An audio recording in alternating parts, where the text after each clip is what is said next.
So you may know that the majority of humanity sees the Emperor of Mankind as a literal god. You may also know that this view is not shared by most of the Space Marines, with the exception of a couple of chapters. But if that's true, then why do the Space Marines literally have a unit called a Chaplain? That for all intents and purposes is basically a glorified battle priest. What's the point of having a unit like this? A chaplain's duty is to push his brothers to acts of bravery thought impossible even by the Space Marines. They do this through a series of chant sermons and speeches that inspire and encourage their battle brothers. And though I understand why this is a little confusing, their sermons are normally not religious in nature. They instill the wisdoms and teachings of their chapter rather than some kind of deity. And the vast majority of Space Marine chapters are thousands of years old. The amount of wisdom and knowledge and tales of heroism they've all accumulated could honestly fill thousands of libraries. Now, I know it's easy to get the two of them confused, but there are major differences between that of the chaplains and the priests of the ecclesiarchy. First of all, the Space Marine cults have been around a lot longer than the Church has, which arose after the Emperor was placed on the Golden Throne. And although they both venerate him and his teachings, only one of them actively worships him and demands others do the same.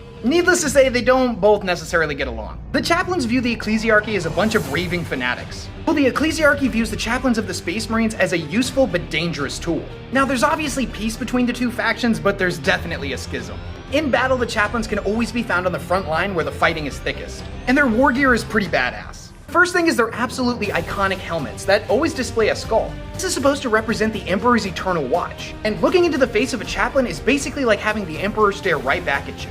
And it makes sense that it's a skull because the Emperor has definitely seen better days. The second thing is their mace, which is known as a crozius. They're normally depicted with wings or other symbols of the Imperium. And that thing is way more than just a mace, as each one of them has a gravity manipulator within their core, meaning that getting hit by that thing is 1,000 times more devastating than just taking a hammer to the skull. Now, the third thing is basically a holy symbol known as the rosarius. These normally take the form of a trinket or talisman that's actually been gifted to the chaplains by members of the Church. On the surface, they're little more than a symbol of their office, but in battle, they do seem to offer some kind of divine protection, giving the chaplains a form of spiritual armor that allows them to shrug off blows from even the most powerful of weapons, as if the Emperor himself is guiding and protecting them. And even though the chaplains don't worship the Emperor, they still view him as the greatest man to have ever lived. And they'll push their brothers to deliver his vengeance on all that would stray from his path.